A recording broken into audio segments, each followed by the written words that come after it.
The Tragic Tale of Cain, The Mark of God and a Life of Exile. Part 1. Introduction. Sowing the Seeds of Mystery. Welcome, seekers of ancient truths, to Bible by Candlelight.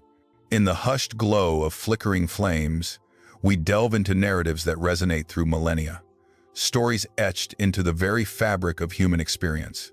Tonight, we turn our gaze to a figure shrouded in shadow, a name synonymous with betrayal and profound sorrow: Cain. His is a tale that begins with sacrifice and ends in an agonizing exile, bearing a peculiar mark from the Creator himself. What compelled the first murder? What was the true nature of the mark of Cain? And how did it shape the destiny of humanity's first outcast?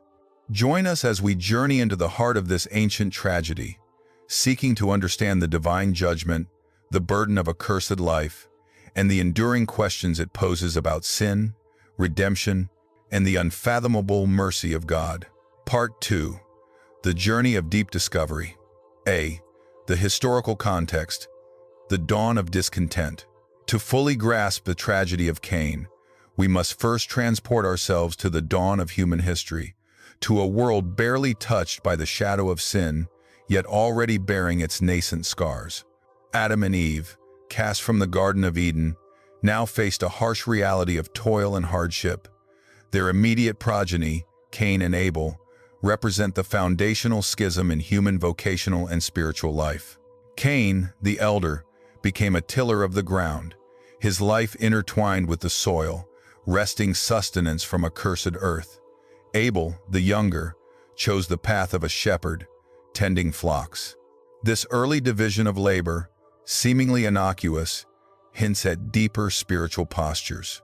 Were their offerings merely agricultural and pastoral, or did they reflect the very inclinations of their hearts in a nascent world grappling with the very concept of worship and devotion? This foundational narrative sets the stage for the catastrophic events that would forever alter the course of human history and introduce the world to the horrifying reality of fratricide. B. Decoding the Scripture. The offering, the refusal, the blood.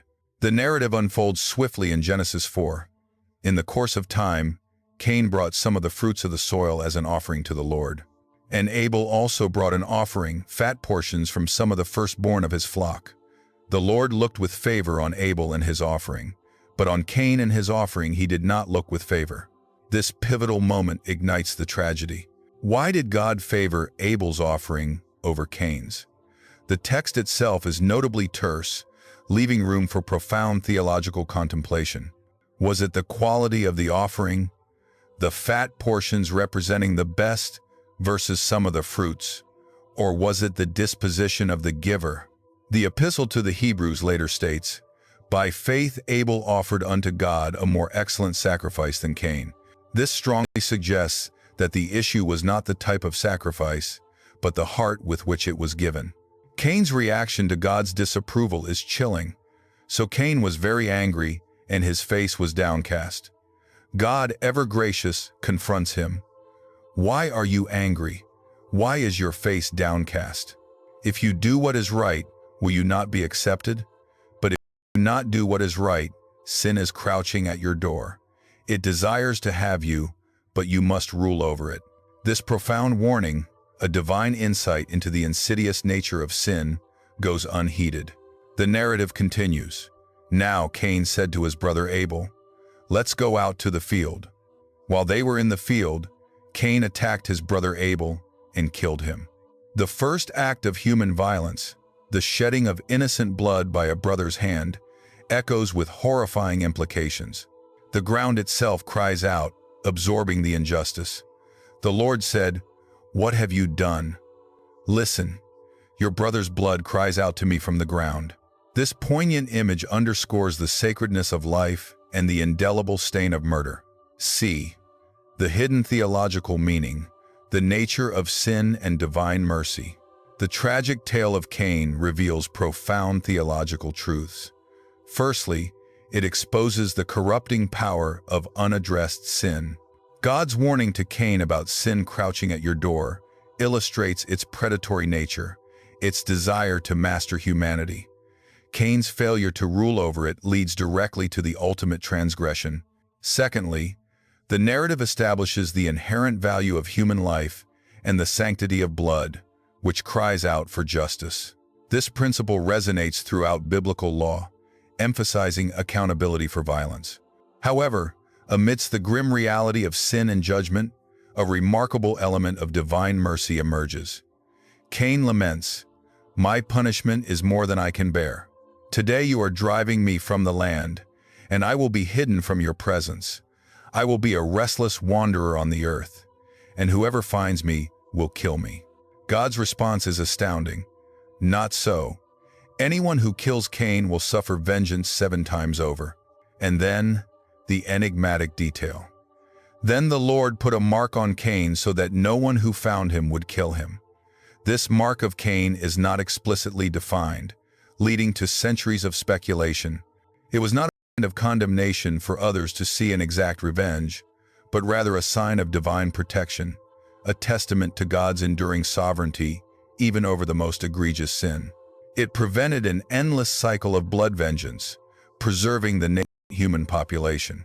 This act of grace, extending even to a murderer, speaks volumes about God's long-suffering nature and his desire for order, even in the face of chaos. Cain's subsequent lineage, despite his curse, continues illustrating the enduring threads of divine purpose woven through human brokenness. D. Controversies and theories, the enigma of the mark. The mark of Cain has been a focal point of intense debate and misinterpretation throughout history. What exactly was this mark? The text provides no physical description, leading to a myriad of theories. Some ancient Jewish traditions suggested it was a letter, perhaps from God's own name, or a horn on his forehead. Others have speculated it was a physical deformity, a sign of his internal corruption. Tragically, in later periods, the mark of Cain was perverted to justify racial prejudice, particularly against people of African descent, a horrific misapplication entirely unsupported by the biblical text. The Bible simply states it was a mark, given by God for Cain's protection, preventing others from killing him. It serves as a potent reminder of how easily sacred texts can be twisted to serve malevolent human agendas. The true essence of the mark lies in its function, a visible manifestation of divine intervention, a peculiar grace that paradoxically allowed Cain to live, albeit in perpetual exile, a wanderer on the face of the earth. His life became a living parable of consequences, protection, and the ongoing reach of God's will. Part 3. Conclusion. The Echoes of Eternity. The tragic tale of Cain, beginning with sibling rivalry and culminating in the first murder in divine judgment, offers a chilling yet profoundly insightful look into the human condition. It reveals the seductive power of sin, the pain of rejection, and the immediate consequences of unchecked anger and envy. Yet, woven into this dark tapestry is a thread of divine mercy, exemplified by the mysterious mark of Cain, a protection against further violence, a testament to God's desire to uphold life and prevent an endless cycle of retribution. As the candlelight flickers, we are left to ponder. What does the story of Cain tell us about the nature of justice and mercy? How do we, generations removed, grapple with the inherent struggle against sin that God warned Cain about? The life of Cain, marked and exiled, stands as a perpetual reminder that even in our darkest moments, in the wake of our most grievous errors, the hand of God is not entirely withdrawn. It is a story not just of human depravity, but of a persistent divine presence, ever calling us to confront our inner darkness and choose the path of righteousness, even when the consequences of our choices lead us to wander in desolate lands. The echo of Cain's lament and God's protective mark continues to resonate, challenging us to seek understanding, offer true sacrifice, and ultimately, to rule over the sin that crouches at our own